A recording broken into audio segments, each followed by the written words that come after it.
Salut tout le monde!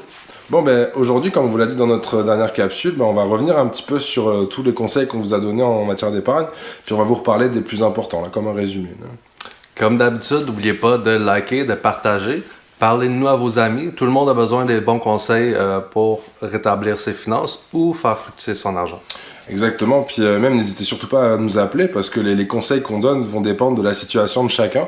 Donc une petite analyse gratuite de votre situation, ça peut pas faire de mal dans tous les cas. Là. Alors allez, on commence pour les conseils. Conseil numéro 1. Le premier conseil est l'un des plus importants. On avait même dit que c'était le conseil ultime. Donc, commencez à épargner le plus tôt possible. Okay? À chaque année, votre argent fait des intérêts et on fait des intérêts sur les intérêts. Donc, la croissance est exponentielle. Donc, comment qu'on appelle ça en finance? C'est la magie des intérêts composés. Donc, commencez le plus tôt possible, c'est super important. Même si vous ne savez pas pourquoi vous épargnez, vous allez sûrement en avoir besoin un jour. Donc, commencez le plus tôt possible. Conseil numéro 2.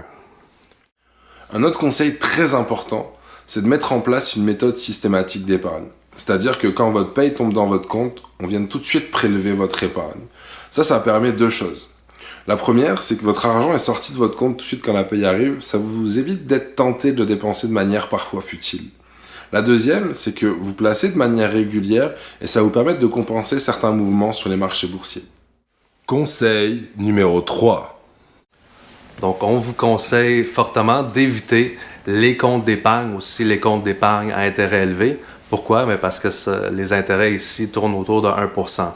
Donc, bien important, si on tourne de 1% de vos intérêts, ça ne va pas vous permettre d'avancer un capital intéressant.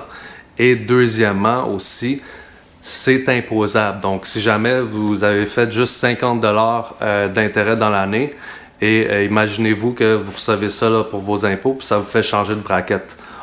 C'est vraiment pas intéressant. Donc, on évite surtout ce compte d'épargne-là. À moins vraiment de constituer un fonds d'urgence pour un maximum de 3 mois. Mais sinon, il y a beaucoup d'autres moyens plus intéressants d'investir. Conseil numéro 4. Justement, au lieu de laisser de l'argent dans votre compte épargne, utilisez les outils que le gouvernement met à votre disposition. Notamment le CELI qui vous permet de faire de l'argent sans imposition, ou encore le REER qui vous permet de payer moins d'impôts, de décaler les impôts et aussi de préparer votre retraite. Conseil numéro 5. Justement, en parlant de REER, beaucoup d'entre vous vont essayer de le remplir le plus possible dans l'éventualité de faire un RAP. Mais ce n'est pas nécessairement toujours la meilleure option. Oui, ça peut être un bon plan, mais il y a aussi le prêt RAP qui existe et ça rajouterait à ce moment-là à ce que vous aviez comme épargne, par exemple, dans un CELI. En passant, le RAP maintenant va passer de 25 000 à 35 000 $. Donc, un prêt RAP va être d'autant plus avantageux à ce moment-là. Et aussi, si vous êtes récemment séparé et que vous aviez une maison, maintenant, on va avoir la possibilité de faire un RAP, ce qu'on n'avait pas avant le dernier budget qui a été déposé. Conseil numéro 6. Quand vous placez de l'argent, ne vous fiez pas systématiquement à votre profil d'investisseur. Il y a plein de questions dedans qu'on pose et ce serait dommage d'être moins audacieux juste parce que, par exemple, vous n'avez pas un gros revenu. Si vous avez envie de prendre des risques, vous pouvez. Et en plus, on l'a dit, si vous placez votre argent pour plus de 5 ans, en termes de raison de placement, c'est toujours bon d'aller dans des portefeuilles plus audacieux qui vont être composés majoritairement d'actions sur les marchés boursiers.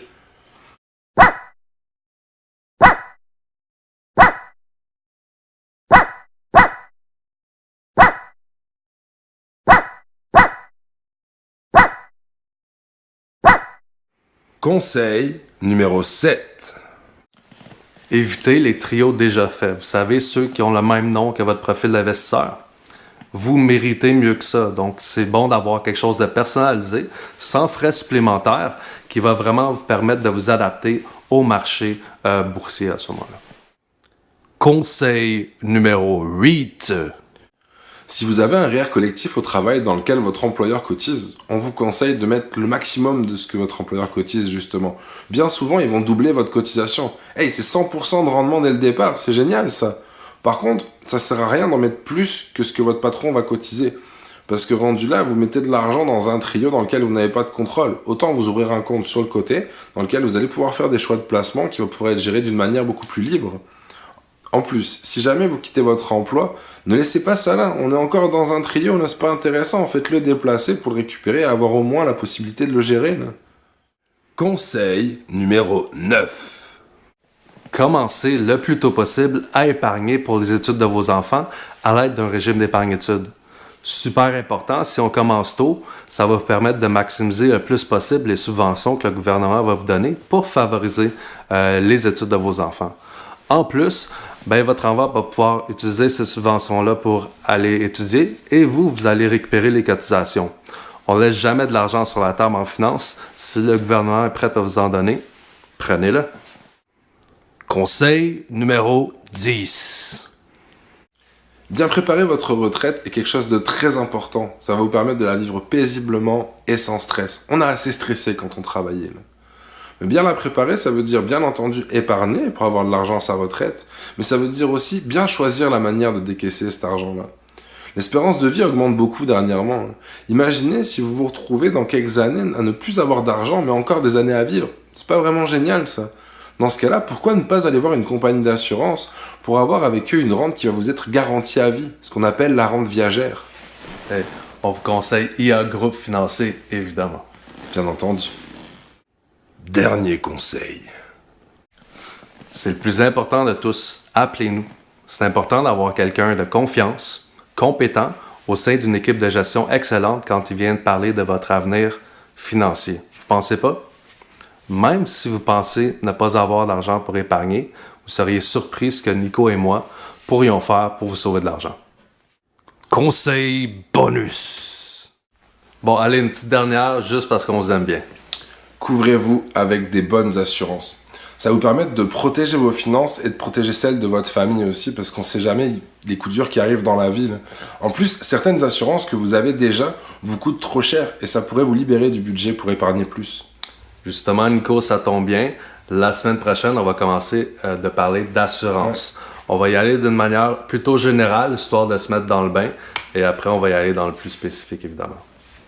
En attendant, n'oubliez pas, si vous avez des questions, vous pouvez nous appeler, vous pouvez laisser des commentaires, que ce soit public ou même nous contacter en privé, ça nous fera un grand plaisir de vous répondre. Donc, ça y va, à la semaine prochaine. À la semaine prochaine tout le monde.